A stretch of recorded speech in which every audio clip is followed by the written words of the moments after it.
우리가 지난번에 우리 편승호 목사님 우리 컨퍼런스 오셔서 특별한 은혜를 누렸는데 오늘 또 귀한 발걸음을 해주셨습니다. 우리가 오늘 우리 편승호 목사님 주님의 사랑으로 그리고 주님의 은혜로 환영하는 마음으로 우리 할렐루야로 환영하기를 원합니다. 목사님 나오시죠.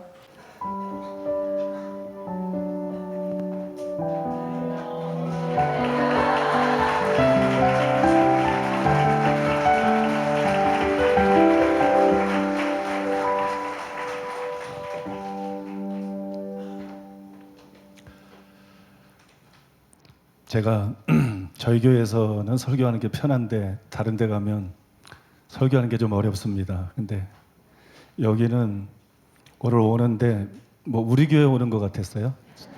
지난번에 말씀 듣는 거 보니까 우리 교회랑 뭐 별로 다른 게 없어가지고 오늘 나오기 전에도 잠깐 대표님이랑 얘기를 나눴는데 짧은 얘기였지만 제가 참 공감한 것은 과거에 사랑의 교회 장로님들, 권사님들 성경 공부를 가르치셨다고 그러는데 그때 요한복음 14장 12절 나를 믿는 자는 나의 하는 일을 저도 할 것이요 이보다 큰 것도 하리니 이 말씀을 제시하면서 결국 예수님께서 성령을 보내주시고 교회의 사명은 사복음서를 재현하는 것이다. 예수님의 공생애를 재현하는 것이다. 그래서 제가 다시 한번 깜짝 놀랐어요. 왜냐하면 그게 한국 교회가 잃어버리고 있는 결정적인 거거든요. 그게 이 시대 교회가 잃어버리고 있는 결정적인 거예요. 그래서 교회가 너무 무기력한 거예요. 덩치는 큰데 너무 힘이 없는 거예요. 세상을 바꿔놓을 힘이 없는 거예요. 한국에 여러분 세계 최대 교회들이 즐비하지만 교단별로 대한민국은 점점 망가져가고 있어요. 교회가 힘이 없어요. 진짜 힘이 없어요. 왜냐하면 딴짓을 해서 그래요. 딴짓을.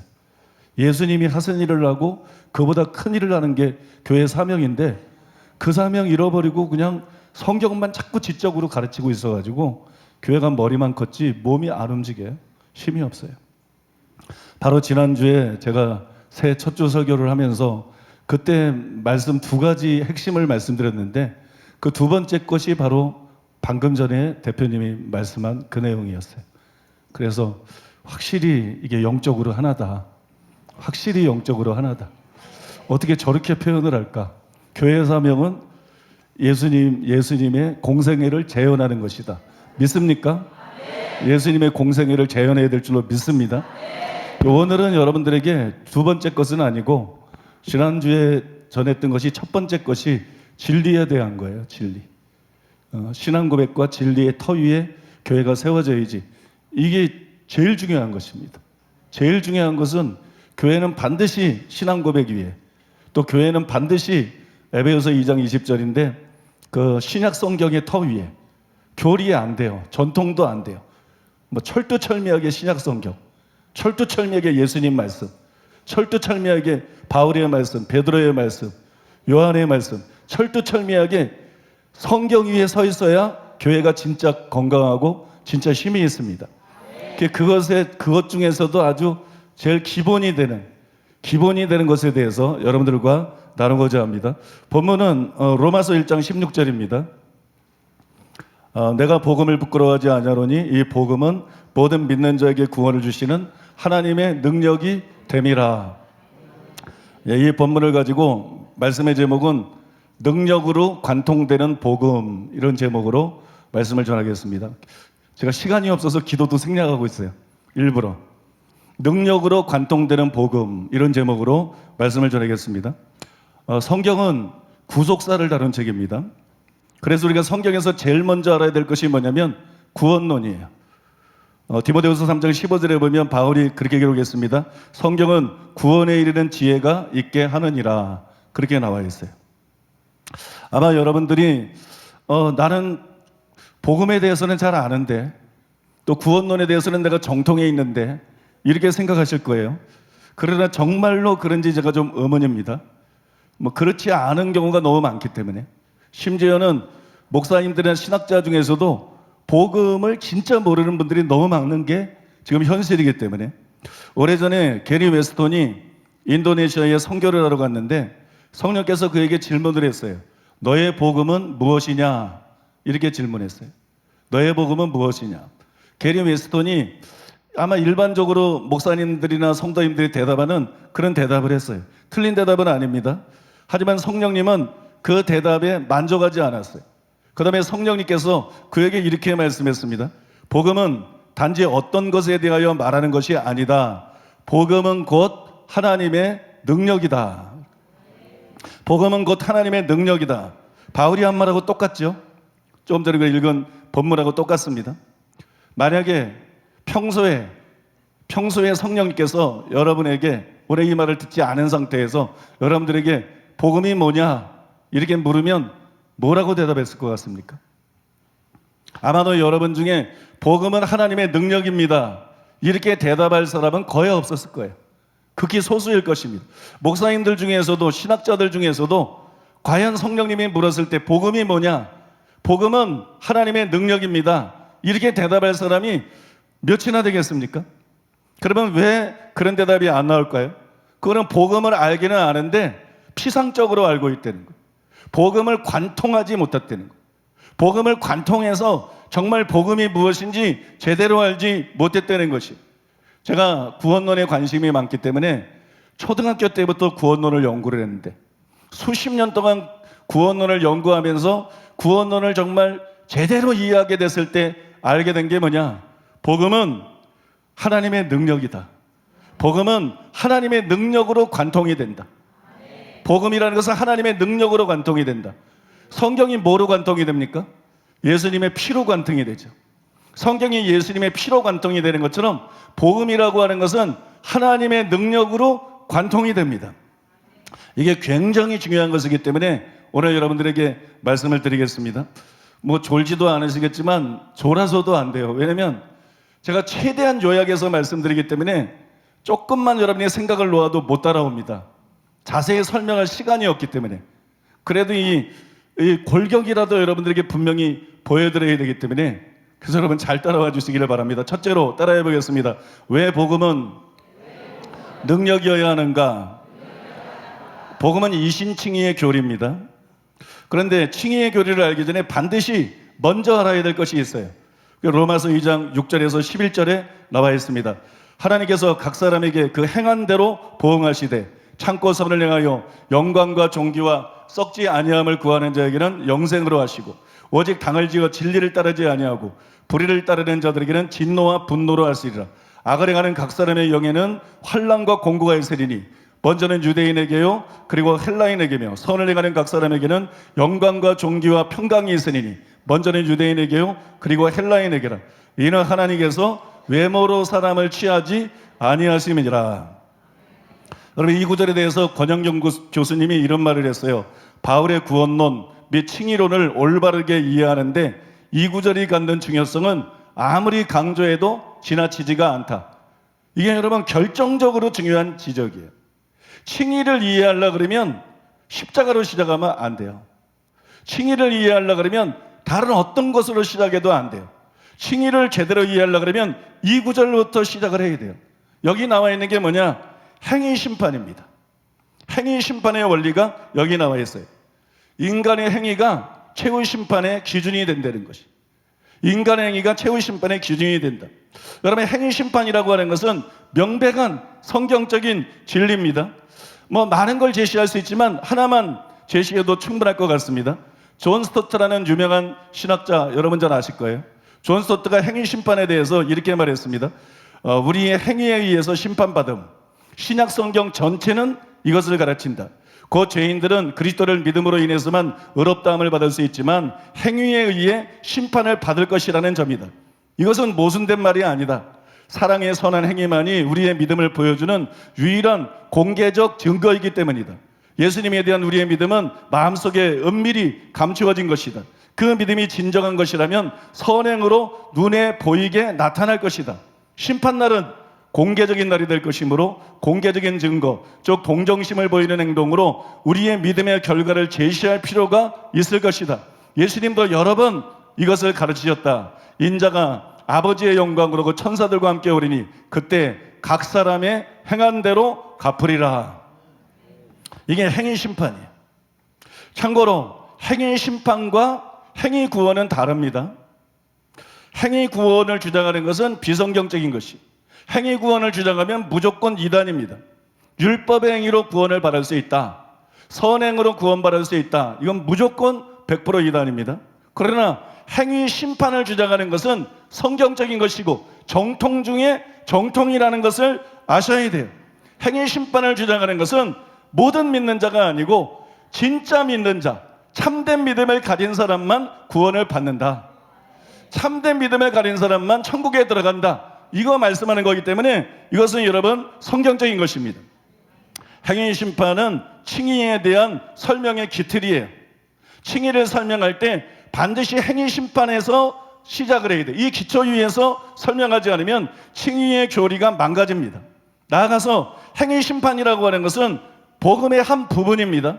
여러분 복음을 너무 피상적으로 협의적으로만 보고 있어요. 행위 심판의 메시지 자체가 복음이에요. 행위 심판이라는 메시지 자체가 복음의 한 부분이에요. 로마서 2장 16절에 보면 곧 나의 복음에 이른 바와 같이 하나님이 예수 그리스도로 말미암아 사람들의 은밀한 것을 심판하는 그것이라 그랬어요. 바울이 이게 복음이라 그랬어요. 사람들의 은밀한 것을 행위를 따라 심판하는 거, 이게 여러분 복음의 한 부분이에요. 많은 사람들이 거리에서 전도하는 사람들 있죠. 예수 천당, 불신 지옥 맞는 말이에요. 맞으면서 틀린 말이에요. 그렇게 단순한 게 아니라는 거예요. 신자는 다 천국 가고 불신자는 다 지옥 가고 단순히 이런 게 아니라는 것이. 왜냐하면 복음에 나타난 심판이 행위 심판이기 때문에, 복음에 나타난 심판이 행위 심판이기 때문에 여러분 교회 안에도 지옥 갈 사람들이 너무나 많이 있다는 것입니다. 행위 심판이 여러분 복음의 일부라는 것이 생소할 수 있어요. 그러나 이것은 당연한 것입니다. 칭의가 무엇입니까? 칭의라고 하는 것은 단순히 의롭다고 해주는 게 아니에요. 칭의라고 하는 것은 더 구체적으로 말하면 심판날 하나님의 진노에서 건져주는 거예요. 심판날 하나님이 악인들의 죄에 대해서 진노하시고 그들을 지옥에 던져놓는데 심판날 하나님의 진노에서 건져주는 것, 이게 칭의예요. 그래서 데살로니가전서 1장 10절에 보면 이는 장래의 노하심에서 우리를 건지시는 예수니라 이렇게 나와 있는 거예요. 장래의 노하심에서 건져주는 것, 그것이 여러분 칭의인 것입니다. 여러분 칭의가 이런 것인데 어떻게 행위 심판을 말하지 않고 칭의를 제대로 설명할 수가 있겠는가? 칭의를 제대로 말할 수가 있겠는가? 그래서 우리가 성경을 보게 되면 사도 바울도 복음을 전할 때 먼저 행위 심판을 말했습니다. 여러분 굉장히 이게 중요하고 충격적인 거예요. 바울은 오늘날 사람들이 전하는 것처럼 그런 형식으로 복음을 전하지 않았어요. 바울은 복음을 전할 때 먼저 행위 심판을 말함으로써 사람들에게 겁을 줬어요. 사도행전 24장 24절 25절입니다. 수이리의 벨릭스가 그 안에 유대 여자 드루실라와 함께 와서 바울을 불러 그리스도 예수 믿는 도를 듣거늘. 그리스도 예수 믿는 도가 뭐예요? 복음이죠. 그리스도 예수 믿는 성경 공부한 거 아닙니다. 그리스도 예수 믿는 도를 듣거늘 바울이 의와 절제와 장차오는 심판을 강론하니 벨릭스가 두려워하여, 두려움 없이 회개가 나오나요?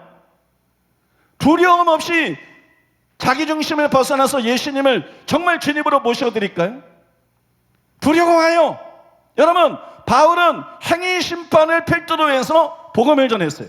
우리도 복음을 전할 때 행위 심판에 대해서 먼저 말함으로써 사람들이 죄를 깨닫게 해줘야 되는 거예요. 두려워하게 만들어야 되는 거예요. 그래야 회개로 인도할 수 있는 거예요. 그래야 참된 믿음으로 인도할 수 있는 것입니다. 이제 여러분들이 왜 복음이 능력이어야 되는지 감을 좀 잡으셨을 거예요. 복음은 반드시 능력이래야 돼. 능력이 아닌 거는 십자가를 말하든 부활을 말하든 뭘 말하든 복음이 아니에요. 그건 복음의 껍데기예요. 복음은 반드시 능력이래야 됩니다. 왜 복음이 반드시 능력이래야 되느냐? 사람들을 심판하시는 하나님의 심판이 행위 심판이기 때문이에요. 죄를 떠나야 되기 때문이에요. 죄를 이겨야 되기 때문에, 하나님 말씀대로 살아야 되기 때문이에요. 복음이 그 능력을 주지 못한다면 그것은 가짜 복음이에요. 한 사람도 구원할 수가 없는 거예요. 아버지 뜻대로는 자라 천국에 들어가리라 말씀하시는 그 천국에 단 한 사람도 들여보낼 수가 없는 거예요. 그래서 복음은 반드시 능력이어야 될 줄로 믿습니다. 좀 요약을 하고요.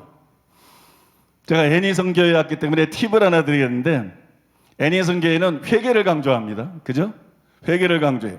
그래서 여러분들이 반드시 알아야 될 성경 구절이 세 가지인데, 마가복음 1장 15절, 사도행전 20장 21절, 11서 6장 1절입니다. 여기 보면 구원의 조건으로 회개와 믿음을 요구하고 있어요. 예수님도 바울도 초대교회 교리가 그랬어요. 기독교 도의 초보, 기본적인 교리가 그랬어요. 오직 믿음 아니었어요. 회개와 믿음이었어요. 회개하고 복음을 믿어라. 회개와 믿음이었어요. 근데 왜 오직 믿음이 이렇게 유명해졌느냐? 로마서를 보면 회개 얘기가 거의 안 나와요. 계속 믿음 얘기예요. 그냥 계속 믿음으로 구원받는 얘기. 바울 서신도 막 그래요. 그러니까 사람들이 막 성경에 나와 있어도 막 헷갈리는 거예요. 그러면 로마서가 실제로 믿음만 강조하고 있느냐? 그렇지 않아요, 여러분.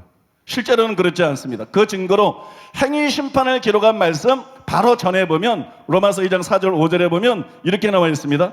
혹 내가 하나님의 인자하심이 너를 인도하여 회개하게 하심을 알지 못하여 그의 인자하심과 용납하심과 길이 참으심의 풍성함을 멸시하느냐.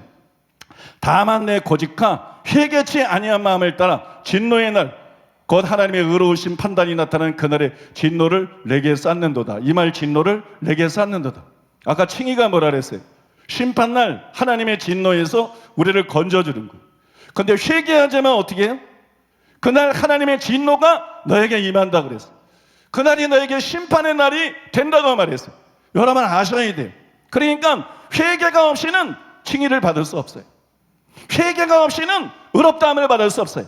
반드시 회개와 믿음으로 의롭다함을 받고 회개와 믿음으로 구원을 받는 거예요. 방금 읽어드린 말씀은 무슨 뜻이냐? 문맥에 의해서 보면 하나님의 심판은 행위 심판이기 때문에 죄를 회개해야 된다. 그래야 심판을 면할 수 있다. 그런 의미입니다, 여러분. 그러니까 반드시 회개해야 되는 거예요. 그럼 우리가 궁금해집니다. 왜 로마서에는 이렇게 회개에 대한 얘기가 숨긴 것처럼 이렇게 얼핏 나오고 왜 믿음에 대한 얘기가 그렇게 많이 나오냐? 그 여러분 이유가 있어요. 왜 그러냐 그러면 바울 당시 유대인들은 회개에 대해서 반감이 없었어요. 회개를 제대로 하지는 않았는데 회개에 대해서 반감이 없었어요. 왜냐하면 구약의 모든 선지자들이 외친 메시지가 회개이기 때문에 회개하라는 것을 이상하게 여기지 않았어요. 그런데 유대인들은 믿음에 대해서는 반발이 심했어요. 율법과 반대되는 것처럼 느끼기 때문에 그들은 율법을 지킴으로 구원받는다고 착각해 왔는데 율법과 반대도 그게 율법주의잖아요. 초대교회의 대표적인 그 이단이 바로 율법주의잖아요. 바울이 여러분 율법주의하고 심각하게 싸우고 있었거든요. 그래서 바울이 로마서에서 회개에 대한 얘기는 이렇게 살짝 지나간 거예요. 더 이상 설명할 필요가 없는 거예요. 논쟁할 필요도 없는 거예요. 그러나 믿음에 대해서는 자세히 쓰고 바울 서신에 대해서도 믿음에 대해서는 자세히 기록을 한 것입니다. 그런 것이지 바울이 오직 믿음을 말한 것은 아니다. 바울은 사도행전 20장 21절에 자기 자신이 회개와 믿음을 전했다고 자기 메시지를 스스로 요약한 것처럼 회개와 믿음을 전한 것이고 그 기조가 로마서에서도 바울 서신에도 전혀 변한 것이 아니라는 것을 여러분들이 깨달으시기를 바랍니다. 이제 두 번째로 따라해 보겠습니다. 왜 율법의 행위로는 의롭다함을 받을 수가 없는가? 성경이 거듭해서 말하는 것은 율법의 행위로는 의롭다함을 받을 수 없다는 겁니다. 율법의 행위로는 구원을 받을 수 없다는 거예요. 그러면 왜 율법의 행위로는 구원을 받을 수가 없을까요? 두 가지를 생각해 볼 수 있습니다. 첫째로는 율법이 그런 목적으로 주어지지를 않았어요. 갈라디아서 3장 21절 22절에 보니까는 그러면 율법이 하나님의 약속들과 반대되는 것이냐? 결코 그럴 수 없느니라. 만일 능히 살게 하는 율법을 주셨더라면 의가 반드시 율법으로 말미암았으리라. 이 말이 여러분 아주 간단한 얘기인데요. 하나님의 약속은 여러분이 생각하는 약속이 아니라 하나님의 백성이 되게 하는 하나님의 방법을 하나님의 약속이라 그럽니다. 그게 복음입니다. 그게 구원하는 방법이에요. 근데 율법은 하나님의 약속과 반대되는 게 아니다. 율법은 하나님의 말씀과 하나님의 약속과 복음과 구원의 방법과 이렇게 여러분 싸우고 있는 게 아니에요. 거기에 대응하는 것이 아니에요. 왜? 율법은 구원의 방법이 아니기 때문에.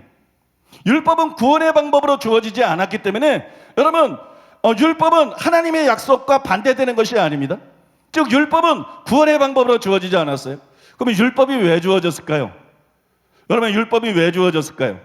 율법은 하나님의 언약 백성에게 구원의 방법으로 주은 것이 아니라 구원받은 사람의 의무로 주어진 거예요. 그러니까 우리가 이스라엘의 경우를 생각해 보면 그들이 애굽에서 유월절 어린 양의 피로 구원을 받았죠. 바울이 말한 대로 바다와 구름 가운데서 세례를 받았어요. 그러고 난 다음에 시내산에 도착했을 때 그들에게 하나님께서 율법을 주신 것이, 율법이 그들을 하나님의 백성으로 만든 게 아니라 이미 그들이 구원받은 하나님의 백성인데 시내산에 이르렀을 때 하나님의 백성이, 나의 백성인 너희들은 이방인처럼 살면 되지 않고 이렇게 살아야 된다. 그걸 준 것이 율법이라는 거예요. 그러니까 율법은 구원의 방법이 아니라 의무입니다. 그래서 율법을 지키면 율법으로 구원받는 것은 아니지만 율법을 지키면서 생활할 때 이스라엘 백성들이 하나님의 언약 관계 안에서 머무르는 것이에요. 하나님의 언약 관계 안에 머무르기 때문에 하나님의 백성됨의 관계가 깨지지 않기 때문에 결국 여러분 천국에 가게 되는 것입니다.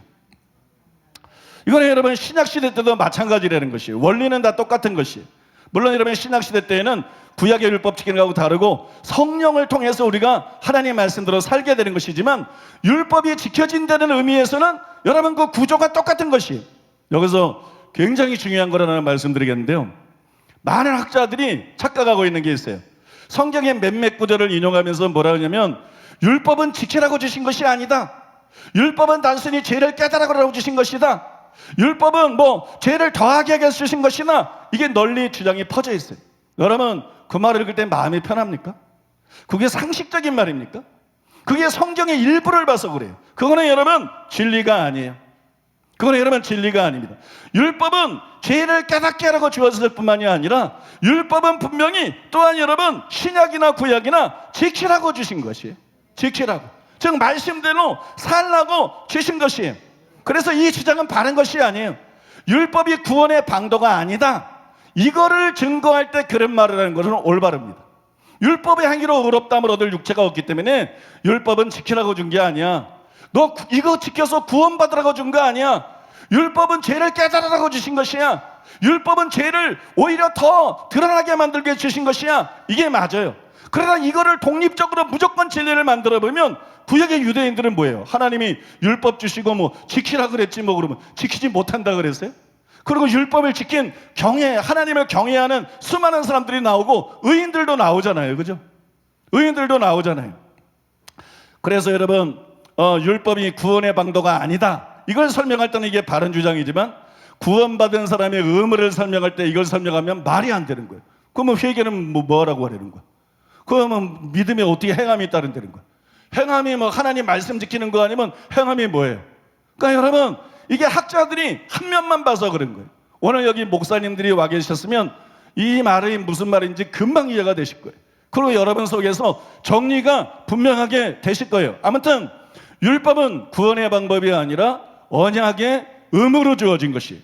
그래서 율법 행위로는 절대로 구원을 받을 수가 없는 거예요. 율법은 사람을 구원하는 용도가 아니기 때문에. 두 번째로 율법이라고 하는 것은 거룩하지만 무능합니다. 제가 그 설명을 빠뜨렸네요.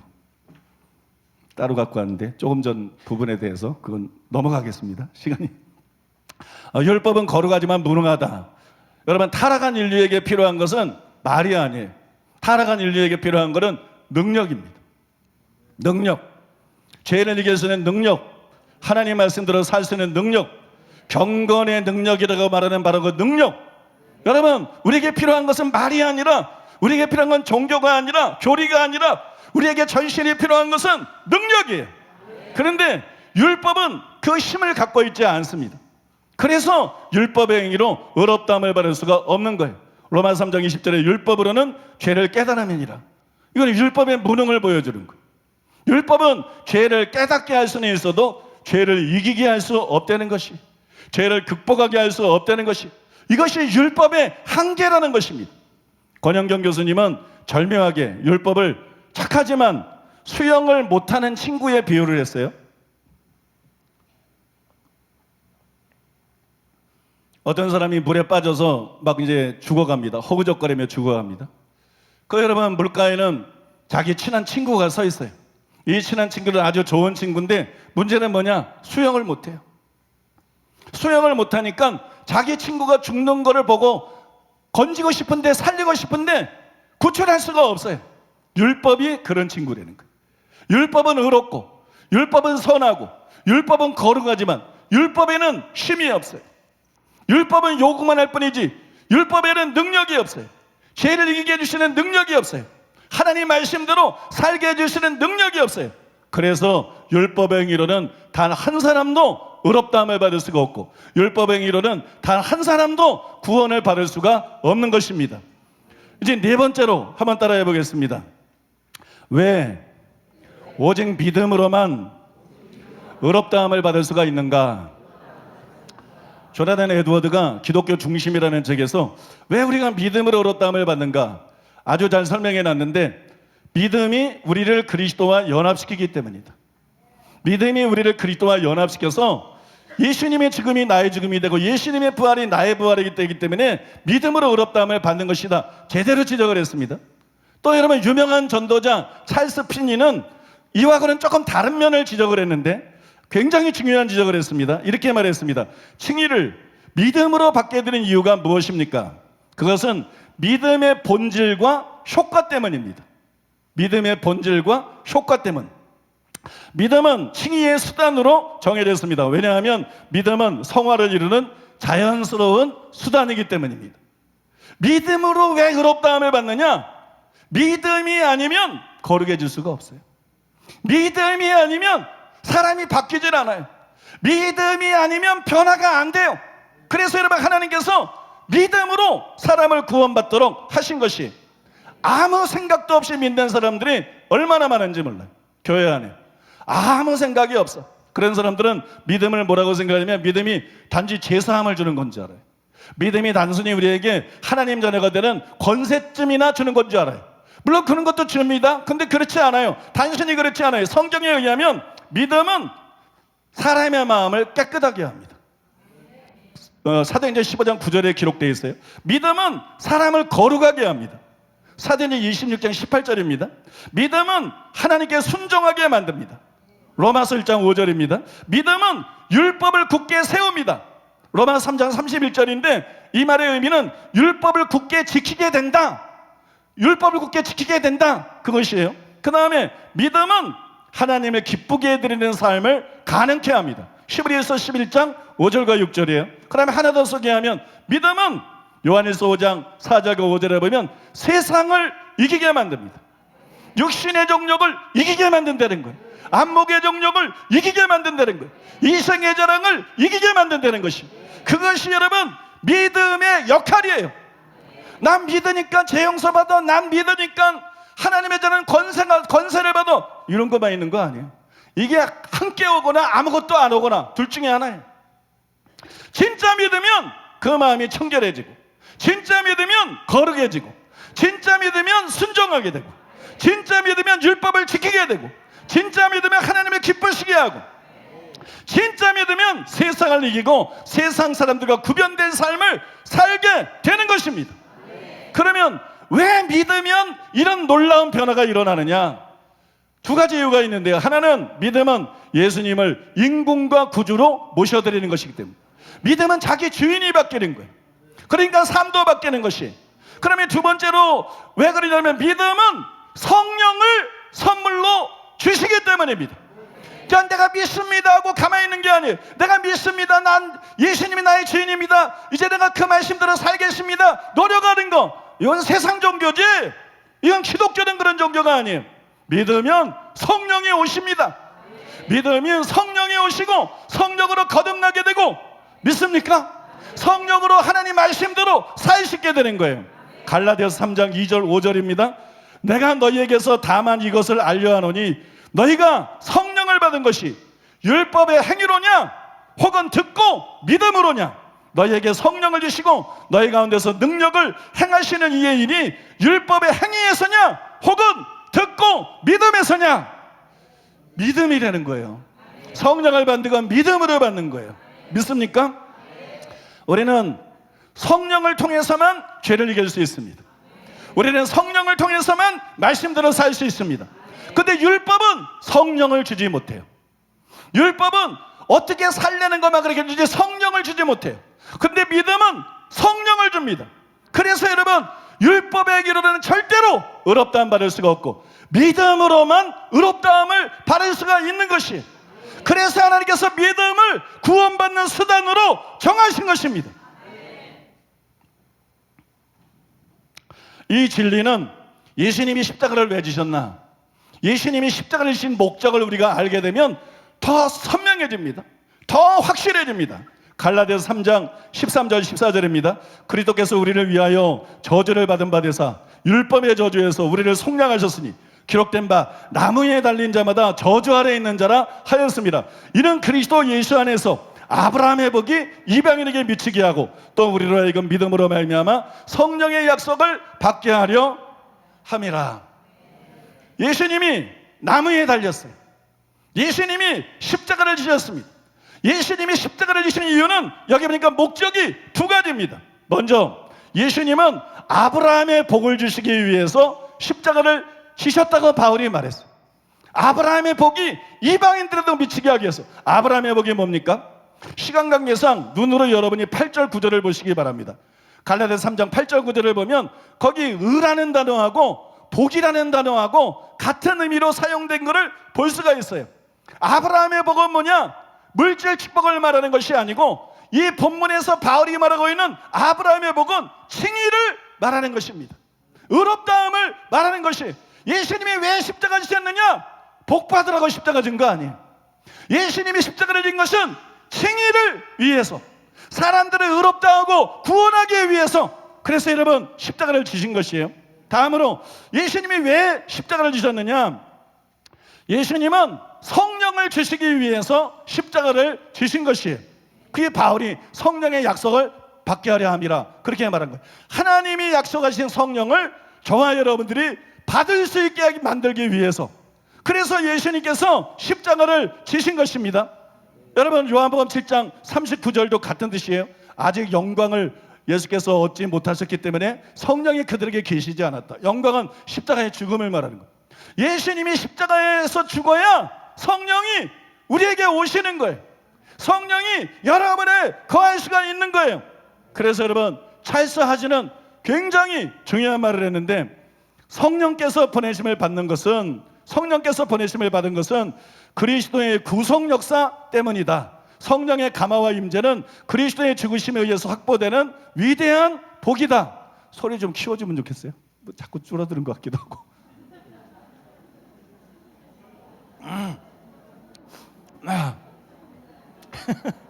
자, 여러분이 굉장히 중요합니다. 우리가 사람이 거룩해져요. 막 성자가 됩니다. 거룩해져요. 그럼 교만해져요. 사람이 막 은사와 능력이 넘쳐나요. 그럼 막 교만해져요. 거룩해도 교만할 게 1도 없어요. 요즘 패들 1도 없어요. 여러분, 은사와 능력이 암만 많아도 죽은 자를 살려도 교만할 이유가 1도 없어요. 거룩은 뭡니까? 성령의 열매입니다. 여러분, 능력은 뭡니까? 성령의 은사입니다. 성령이 우리에게 왜 임했습니까? 내가 단순히 기도해서 임하는 게 아니에요. 내가 무슨 자격이 있어서 임하는 게 아니에요. 예수님의 십자가 때문에 임하는 것이. 거룩에도 바울처럼 나의 나 된 것은 하나님의 은혜로 된 것입니다. 하나님께 영광 돌리고, 바울처럼 능력이 있어도 나의 나 된 것은 하나님의 은혜로 된 것입니다. 하나님께 영광 돌려야 그게 바른 신앙인 줄로 믿습니다. 자기가 남보다 거룩하다 그래서, 인격이 훌륭하다 그래서 교만했던 사람들은 오늘 완전히 회개하셔야 됩니다. 자기가 은사와 능력이 있어서 교만한 사람은 회개해야 되고, 거룩하면 거룩할수록 하나님의 은혜인 것을 알고 경배하고 찬양해야 됩니다. 은사와 능력이 나타나면 나타날수록 하나님의 은혜인 걸 알고 나 같은 것에게도 이뤄내 주신 걸 감사하면서 하나님 찬양하고 영광 돌려야 될 줄로 믿습니다. 그건 그렇고, 왜 그러면 예수님은 왜 죽기까지 불사하면서, 죽음을 불사하면서 우리에게 성령을 주시고자 하셨을까요? 그거는 여러분, 성령님이 새 언약의 핵심입니다. 많은 사람들이 새 언약 하면 피만 생각해요. 예수님 피만 생각해요. 드라큘라도 아닌데 피 엄청 좋아해. 아무튼 여러분, 새 언약 하면 예수님의 피만 생각해. 그렇지 않습니다. 에스겔서 36장 27절에 보니까는 내 신을 너희 속에 두어 너희로 내 율례를 행하게 하리니 너희가 내 규례를 지켜 행할지라. 이것도 새 언약에 대한 예언이죠. 그러니까 새 언약의 내용은 두 가지예요. 피하고 성령입니다. 피는 사람의 죄를 사합니다. 성령은 우리의 마음에, 우리의 생각에 하나님의 법을 기록합니다. 하나님의 말씀대로 살 수 있게 해줍니다. 여러분 믿습니까? 피는 의롭다함을 줍니다. 성령은 우리를 새로운 피조물로 만듭니다. 새 사람이 되게 합니다.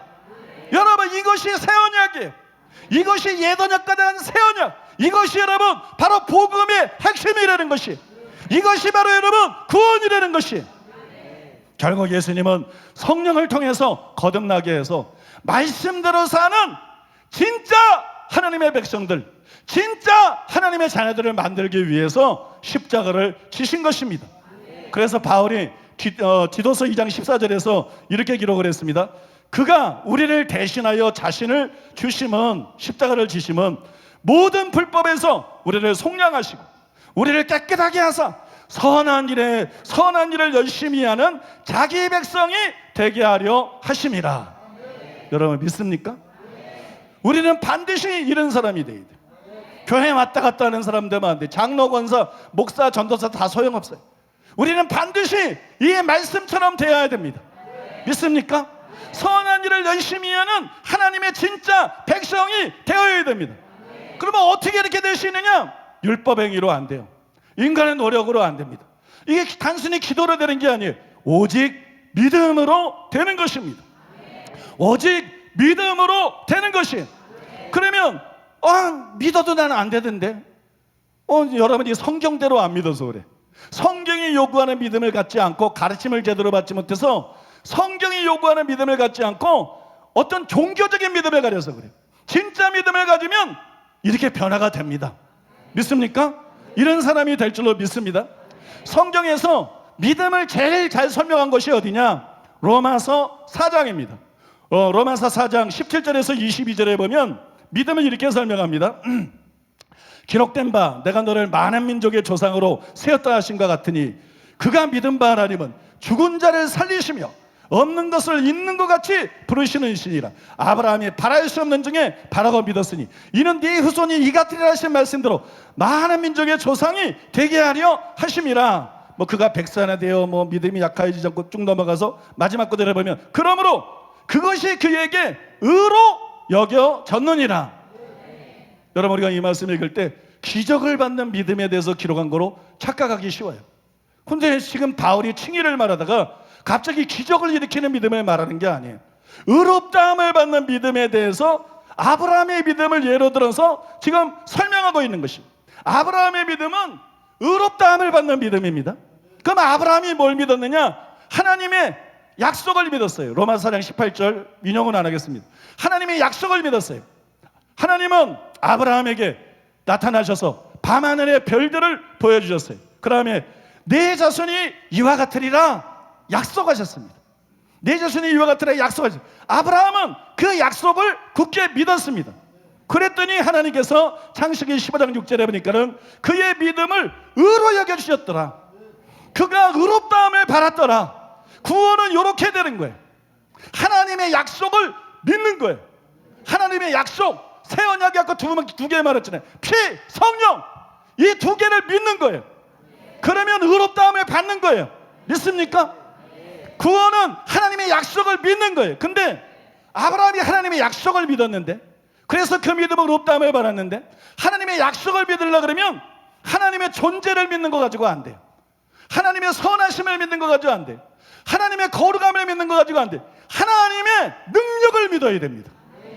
죽은 자를 살리시며 없는 것을 있는 것 같이 버리시는 창조주 하나님, 전능하신 하나님, 하나님의 능력을 믿어야 돼요. 왜?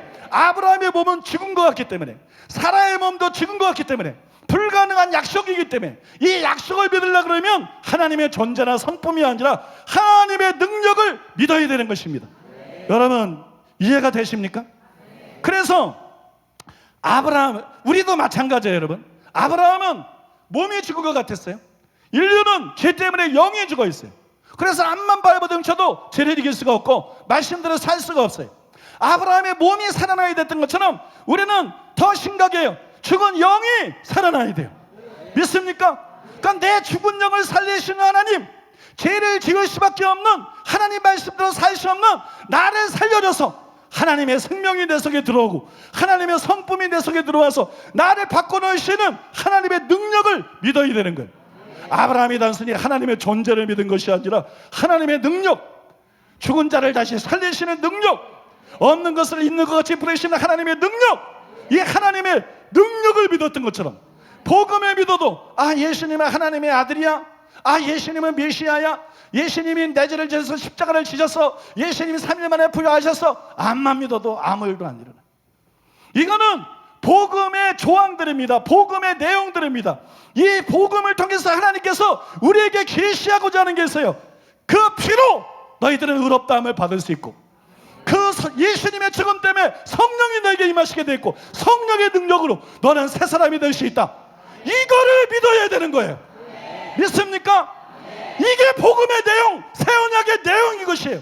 예수님의 피 때문에 내가 무슨 죄를 지었던 나는 의인이 될 수 있고, 성령의 권능 때문에 내가 어떤 존재든, 내가 지금까지 어떻게 살아왔든, 내가 아무리 죄에게 매여있든 나는 죄를 이길 수가 있다. 내 힘이 아니고 내 결단이 아니고 기도가 아니라 성령으로 나는 죄를 이길 수 있다. 나는 하나님의 말씀대로 살 수 있다. 이것이 복음이 계시하는 하나님의 능력인 것입니다. 여러분, 복음을 이와 같이 하나님의 능력으로 믿어야 되는 거예요. 복음 하나님의 능력으로 믿으면 말씀이 그대로 이루어지는 거예요. 믿음의 효과, 거룩하게 한다, 마음을 깨끗하게 한다, 하나님을 기쁘시게 한다. 이게 다 실제로 믿는 자들에게 일어나는 거예요. 그래서 여러분, 성경적인 믿음을 갖게 되시기를 바랍니다. 왜 많은 사람들이 믿어도 변화가 안 되는지 아세요? 그것은 복음의 지식을 믿는 데서 멈추기 때문이에요. 복음을 제대로 이해하면 복음이 단순히 구속적인 사건의 나열이 아니라 하나님의 능력이라는 것을 알게 되는 거예요. 구원을 주시는 하나님의 능력, 마태복음 1장에 예수님이 나타난 것처럼 죄에서 구원할 수 있는 하나님의 능력, 믿습니까? 죄에서 나를 구원하시는 하나님의 능력, 죄 종된 상태에서 나를 구원하시는 하나님의 능력, 여러분, 그것을 복음의 하나님의 능력이라는 걸 깨닫고 그 능력을 믿으면 다 변화가 되는 것입니다. 믿으면 누구나 다 새로워지는 것입니다. 이게 여러분들에게 생소할 수도 있어요. 믿음이 그런 거라고?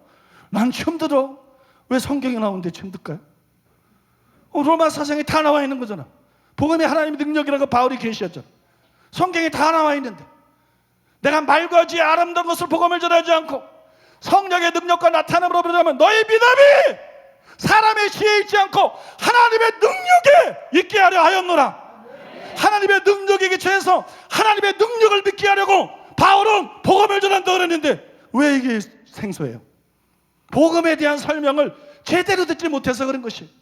이거는 너무나 당연한 거예요. 왜? 바울이 복음은 하나님의 능력이라고 그랬잖아. 우리는 복음을 믿어야 되잖아.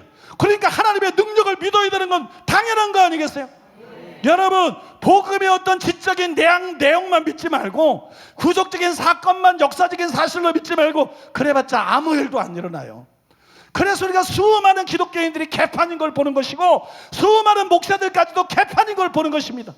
복음을 제대로 이해하고 소화하고 복음이 하나님의 능력인 것을 깨닫고 복음에 나타난 하나님의 능력을 믿는 여러분 되시기를 바랍니다. 그러면 여러분들이 전부 변화될 줄로 믿습니다. 진짜가 될 줄로 믿습니다. 오늘 다 진짜가 되시기를 바랍니다. 마지막 5번째로 따라해 보겠습니다. 왜 견인의 교리를 반드시 바르게 알아야 되는가? 왜 견인의 교리를 반드시 알아야 되는가? 여러분, 신학생 때 제가 주석들에 있다가 그 당시로서는 대발견을 했어요.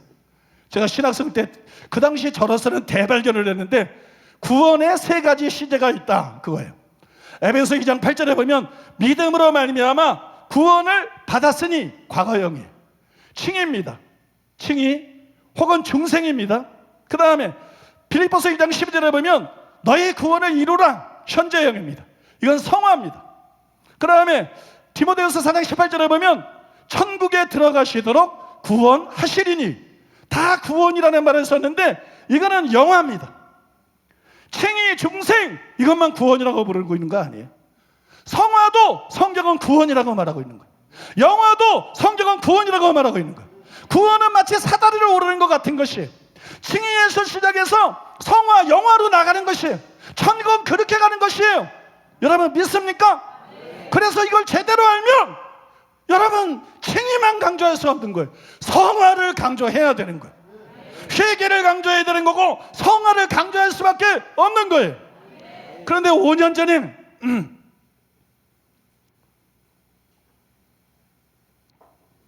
5년 전에 제가 칭의와 성화라는 그 김세영 교수님의 책을 읽었습니다. 거기 보면 이런 내용이 나와요. 뭐 정신 바짝 차리시고 들으셔야 이해가 됩니다. 제가 설명할 시간이 없기 때문에 칭의론을 제대로 이해하려면 칭의가 종말론적으로 유보되었다는 사실을 염두에 두어야 합니다. 칭의론은 신약 구원론의 보편적 구조, 즉 종말론적 유보의 구조 속에서 이해해야 한다는 것입니다.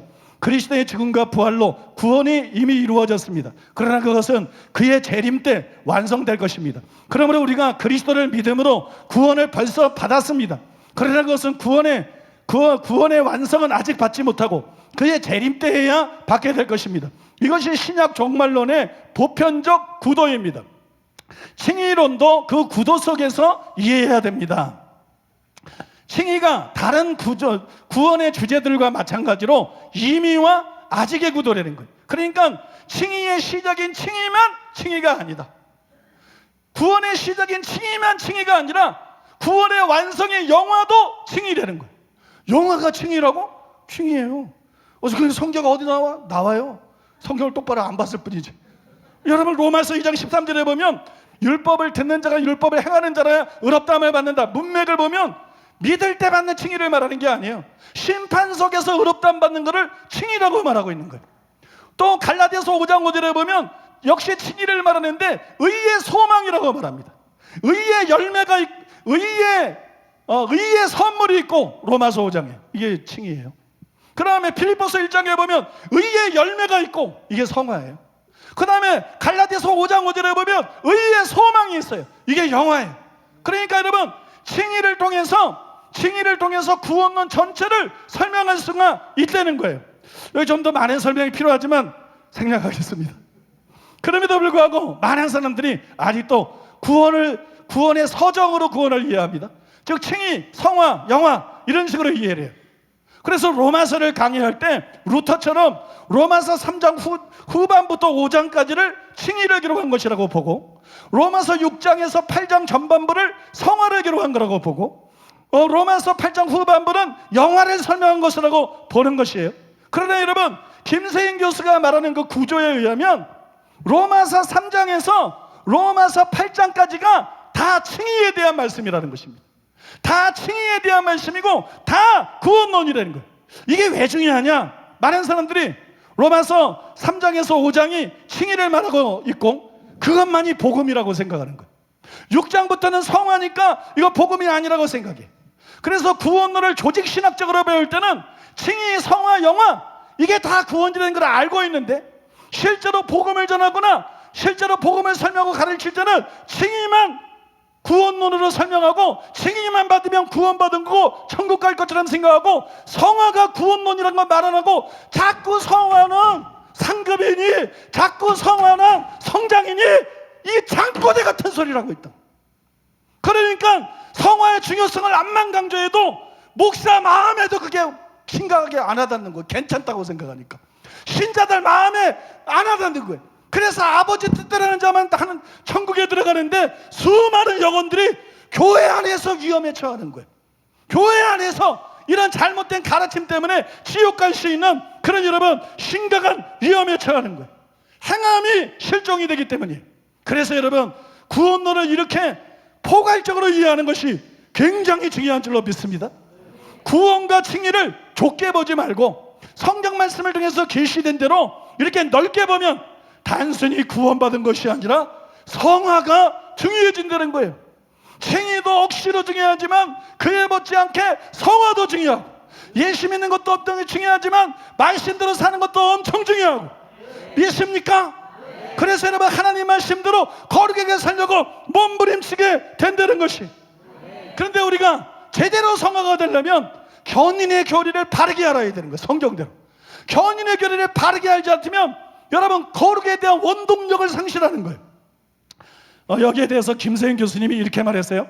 한국의 진지한 그리스도인들은 성화의 필요성을 강조하지만 대사주 신자들은 은혜로만, 믿음으로만 이미 의인으로 칭임받음에 자만하고 심지어 어떤 이들은 그것을 예정론과 성도의 견인론으로 뒷받침하여 구원파적 안일에 빠지기까지 합니다. 나는 구원으로 예정된 사람이고 그러기에 하나님이 최후 심판 때까지 나를 지켜주시리라. 그러니 나는 이제 어떤 경우에도 구원의 확신만 가지고 있으면 된다. 이 말은 되게 그러나 아무렇게 살아도 상관없다는 생각을 암묵적으로 내포합니다.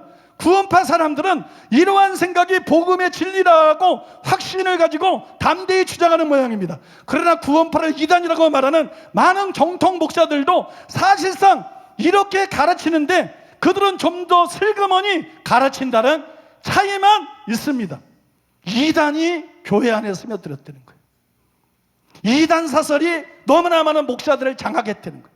이단 사설이 너무 많은 교회들을 장악하고 너무 많은 교인들을 장악하고 이단 잔치에서만 지옥으로 끌고 가는 것이 아니라 정통, 통합, 합동, 백성, 기성, 예성 안에서도 수많은 성도들을 지옥으로 끌고 가고 있는 일이 여러분 한국뿐만 아니라 이 시대 열방의 교회들 안에서 일어나고 있다는 것이에요. 여러분 이제 칭의를 포괄적으로 하는 거, 견인의 교리를 바르게 하는 거, 이게 얼마나 중요한지 아시겠어요? 한 번 구원은 영원한 구원이다. 진리가 아닙니다. 사람의 계명입니다. 구원받은 사람도 버림받을 수 있다. 그게 하나님의 계명입니다. 한 번 구원은 영원한 구원이라고 착각하면 이거는 복음에 대한 무지 때문에 이렇게 착각하게 되는 거예요. 복음은 하나님의 능력이에요. 복음은 하나님의 능력. 그것만 알아도 한 번 구원이 영원한 구원이 아닌 거예요. 행위 심판, 아니 내가 믿었으니까 마음대로 살아도 천국 가면 행위 심판이 아니죠. 그러나 바울이 말한 심판은 행위 심판이, 한 번 구원이 영원한 구원일 수 없는 거예요. 왜 율법의 길로 의롭다함을 못 받습니까? 왜 믿음으로 의롭다함을 받습니까? 왜 성령을 우리가 반드시 받아야 됐습니까? 다 말씀대로 사는 것이 절대적으로 필요하기 때문인 거예요. 죄를 이기는 것이 절대적으로 필요하기 때문인 거예요. 말씀대로 사는 게 절대적으로 필요하기 때문인 거예요. 마태복음 7장 21절이 절대적인 진리이기 때문인 거예요.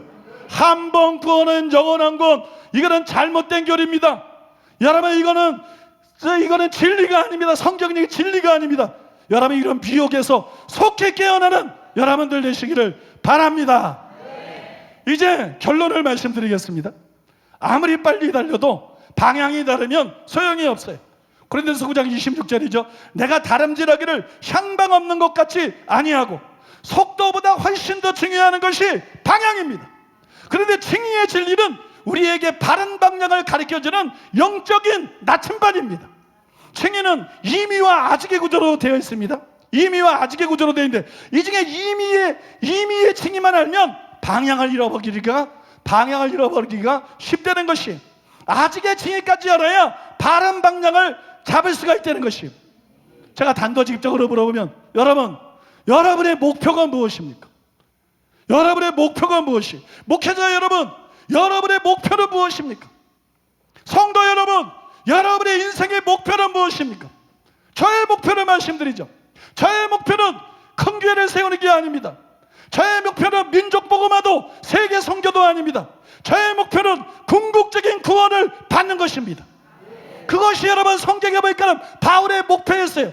고린도전서 9장에 보면, 빌립보서 3장에 보면 읽어도 해석이 안 되면 학자들의 책 좀 열심히 보시고 그럼 이해가 됩니다. 여러분 바울의 목표는 궁극적인 구원이었습니다.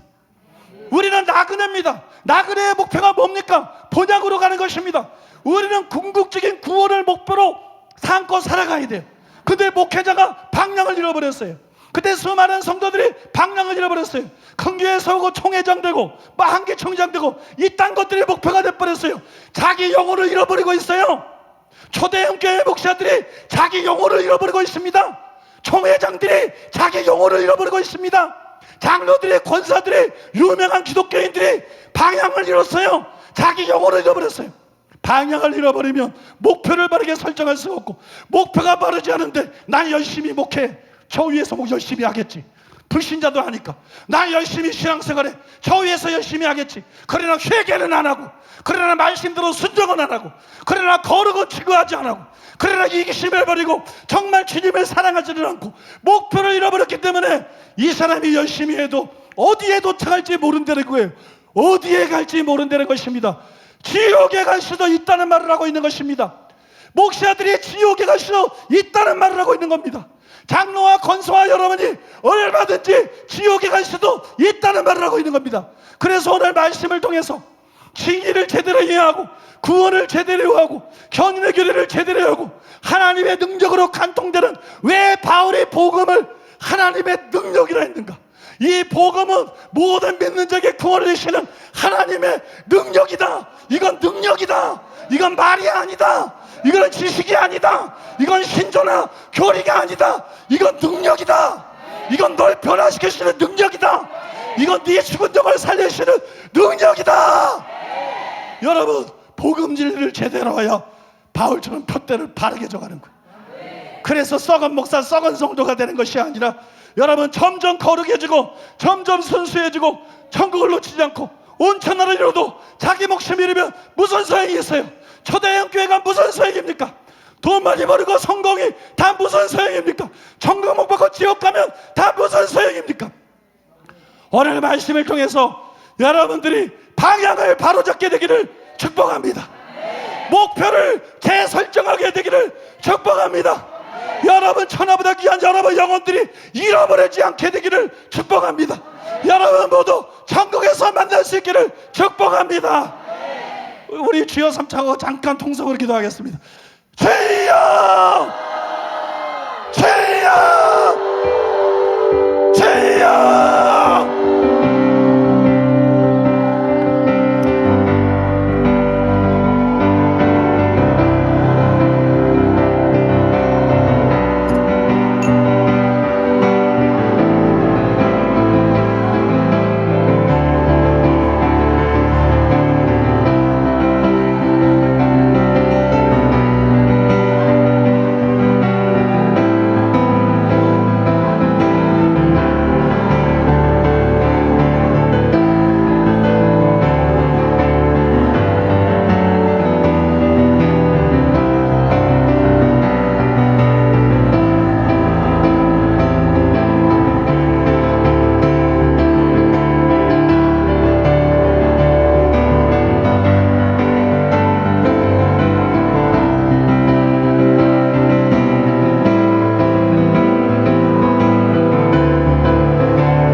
감사합니다. 예수 그리스도로 말미암아 주님 완전한 칭의의 완전한 성화 완전한 영화의 길을 우리에게 내어주셔서 감사합니다. 주님 언제나 우리가 예수 그리스도를 믿기만 하면 우리를 주님 의롭다 하시고 더 큰 의로 주님 더 높은 의로 주님 계속해서 인도해 주시니 만만 감사를 주님께 드립니다. 주여 우리의 삶을 받으시옵소서. 우리의 매일의 결단을 주님께서 받으시옵소서. 우리가 오늘 주님의 믿기로 작정하고 주님 예수 그리스도 안에 우리가 거하고 예수님이 내 안에 거하시는 예수님과 완전한 연합이 믿음을 통해서 이루어지게 하시니 주여 감사를 드립니다. 주님 이 믿음의 모든 여정 가운데 우리 주님 우리에게 말씀 주시고 성령을 부어주셔서 끝까지 믿음 이 의의 소망까지 이루는 이 영화 구원까지 이루는 우리 모두가 되도록 이 안에 한 사람도 빠짐없이 우리 한 영혼도 어린아이도 하나도 빠짐없이 주님 우리가 그 완전한 구원에 이르는 하나님의 친백성들 되게 하여 주옵소서. 감사드리며 예수님의 이름으로 기도합니다. 아멘.